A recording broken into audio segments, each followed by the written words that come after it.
Here at the LA Auto Show, one of the car companies that I was the most eager to come and see was Rivian, whose R1T electric pickup behind me and also its electric SUV variant have been in development now in stealth mode for more than 9 years. Rivian seems to be setting itself up as the Tesla of the SUV and pickup truck world. But interestingly, this truck behind me, the R1T, is set up as a kind of a lifestyle vehicle rather than a utility vehicle that you're going to use for work-based purposes.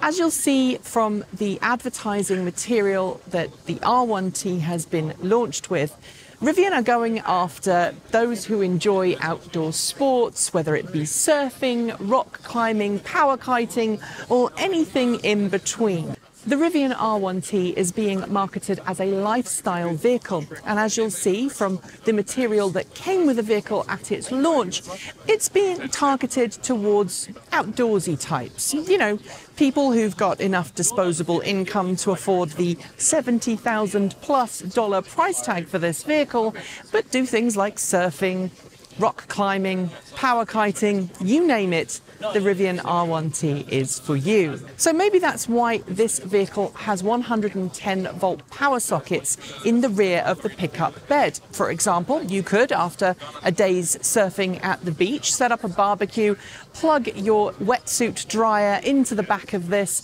and have your wetsuit dry before you even headed home. There are some other neat features to this truck as well, such as a all the way through the truck storage cupboard. I don't even know what to call it. It's designed for things like surfboards, large pieces of wood, you name it. There's a door at either side of the truck behind the rear of the cabin, and you can put really long items underneath the pickup truck bed. It's lockable, you can stow your things there, it's secure, it's safe, and that leaves the pickup bed for all of the other things that you want to carry with you. Now let's talk performance. The R1T and its companion SUV sibling are designed as high-performance all-electric vehicles. They are going to offer, say, Rivian, incredible range from new. The smallest capacity battery pack, which is 105 kilowatt hours, is bigger than anything Tesla currently offers. And the largest capacity battery pack, which is 180 kilowatt hours, is offering a range in excess, says Rivian, of 400 miles per charge. That is simply mind-blowing. Now, of course, this is just at the moment a pre-production vehicle. We haven't got any engineering prototypes that we can ride around in, and Rivian says it's going to be at least a year before it's ready to let the press get their hands on a vehicle. And so, like any other electric car startup out there, there is a question as to whether Rivian will actually follow Tesla and make it to production vehicle status. Given that Rivian is following Tesla's example with a high-end, high-sticker price model to start with, and presumably trickling down through into lower-spec variants in the future, it might just do that. I've already spoken to about a dozen people here at the show today who say they've already put down the $1,000 deposit that's needed to secure your place in line. Yeah, that's very Tesla-esque. In fact, it's very EV.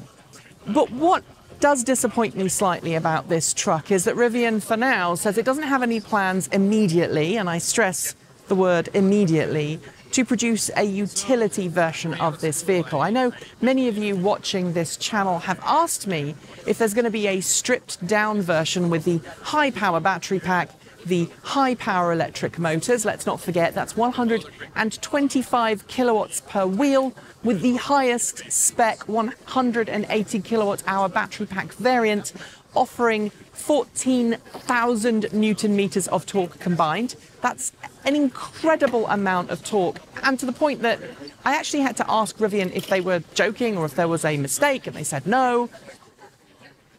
That is not going to be available as a utility vehicle for now. This is a luxury, high-end lifestyle vehicle. As with any electric automotive startup, there are a great number of different companies represented in terms of previous employers. There's lots of different skill sets.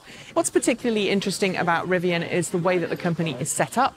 It's actually headquartered in Michigan, and that makes sense because that's considered to be the home of the US auto industry. However, there are different satellite engineering teams based in different cities around the world to give Rivian access to the best brains. For example, Silicon Valley is home to the battery development team. It's also home to the engineering team responsible for the car's software, the interface, the semi-autonomous driving features. This car should come with semi-autonomous driver assistance features as standard, and in the future there's hints of full autonomy. The UK also has a base where some of the designing takes place, some of the engineering. And so Rivian does this to enable it to tap the best in each sector to try and build the best possible vehicle going forwards. Of course, both the truck and the SUV are based on the same skateboard design, with the battery pack, quad motors and everything else integrated low down into the chassis, which of course is great for off-roading, great for handling, and everything in between. I'll be chatting to the rest of the Rivian team a bit later to try and get some things that you may not know about this pickup truck and its sibling over there in the SUV. So keep posted. That's it. Thanks for joining me. See you soon.